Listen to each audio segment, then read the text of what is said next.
बिस्मिल्लाहिर्रहमानिर्रहीम। अस्सलाम वालेकुम। ट्रियो इंजीनियरिंग सर्विसेज के चैनल पे खुश आमदीद। आज के इस लेक्चर में हम फैटक की पीएलसी में digital input signal normally open normally close और आउटपुट डिजिटल सिग्नल के बारे में सीखेंगे कि उसके लिए प्रोग्रामिंग कैसे की जाती है। तो हम स्टार्ट करते हैं। जैसे हमें मालूम है कि फैटक की पीएलसी जो है उसका प्रोग्राम बनाने के लिए हमें जिस सॉफ्टवेयर की ज़रूरत पड़ती है वो सॉफ्टवेयर है हमारा WinPro Ladder। तो इसमें हम कोई एक नया प्रोजेक्ट जनरेट करते हैं। यहाँ पे आप प्रोजेक्ट का नाम लिख सकते हैं। उसके बाद एडिट करके यहाँ से आप पीएलसी का मॉडल सेलेक्ट करेंगे, उसकी सीरीज़ सेलेक्ट करेंगे और उसके बाद आप उस प्रोग्राम से रिलेटेड कोई इंफॉर्मेशन उसकी डिस्क्रिप्शन लिखना चाहते हैं तो वो आप इस ब्लॉक में लिखेंगे और उसके बाद इसको ओके करेंगे। तो अब हम आज के इस लेक्चर में हम सिर्फ digital input signal normally open और नॉर्मली क्लोज़ और एक डिजिटल आउटपुट के बारे में हम सीखेंगे कि कैसे प्रोग्राम को डिज़ाइन किया जाता है। यहाँ पे हमारा कॉन्टेक्ट लेंगे हम, उसमें ये हमारा नॉर्मली ओपन है और ये नॉर्मली क्लोज़ है।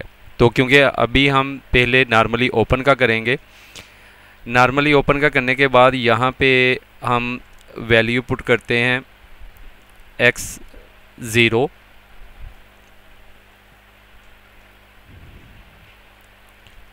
और एक हम लेते हैं नॉर्मली क्लोज़, ये हम इसकी वैल्यू रखते हैं x1। ये दो हमारे डिजिटल इनपुट सिग्नल आ गए। अब हम दो आउटपुट लगाएंगे आउटपुट सिग्नल के लिए, डिजिटल आउटपुट सिग्नल के लिए। इसके आगे कॉइल हम लगाते हैं y0 और एक फिर हम कॉइल लेंगे और ये नॉर्मली क्लोज जो है उसके आगे लगाएंगे y1।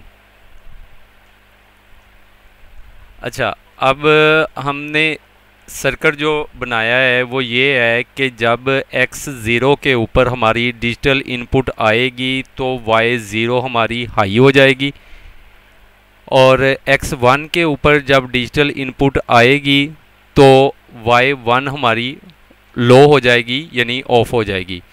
तो सबसे पहले तो हम चेक करेंगे कि ये जो हमने प्रोग्राम डिज़ाइन किया है इसमें कोई एरर या गलती तो नहीं है।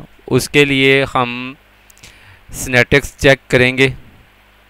तो प्रोग्राम हमारा ठीक है, इसमें कोई एरर नहीं है, कोई वार्निंग नहीं है। अगर एरर या वार्निंग हो तो वो यहाँ पे शो हो जाता है।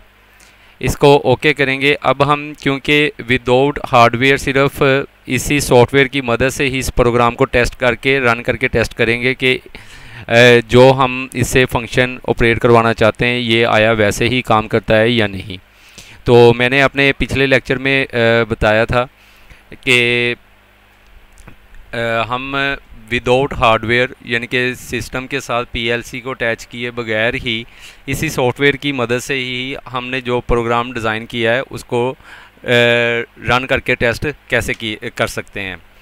तो अगर आपको उसके बारे में मालूम नहीं तो इसके ऊपर हमारे वीडियो जो है वो मौजूद है, तो आप वो वीडियो देख सकते हैं।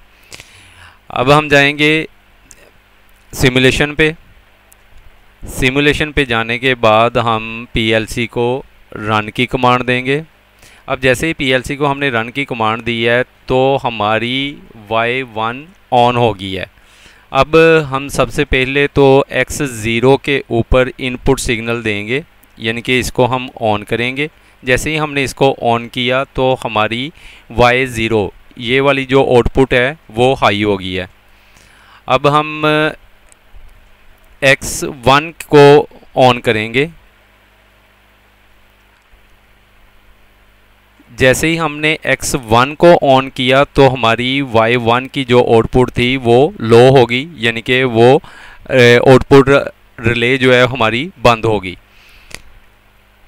अब हम x1 जो है इसको ऑफ करेंगे तो वो दोबारा से हमारी रिले ऑन होगी और X0 को अगर हम ऑफ़ करेंगे तो Y0 हमारी ऑफ होगी। यानी कि ये हमने X0 जो है ये हमने नॉर्मली ओपन यूज़ किया था कि इस इनपुट पे जैसे ही हमारी इनपुट पल्स आएगी तो आउटपुट हमारी हाई होनी चाहिए।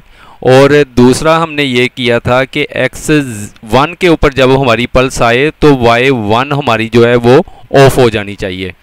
तो इस तरह से हम PLC में फैटक की PLC में मशीन की रिक्वायरमेंट के हिसाब से उसकी ऑटोमेशन से रिलेटेड जो भी हम काम उससे लेना चाहते हैं उसको हम अपने प्रोग्राम में डिज़ाइन कर सकते हैं।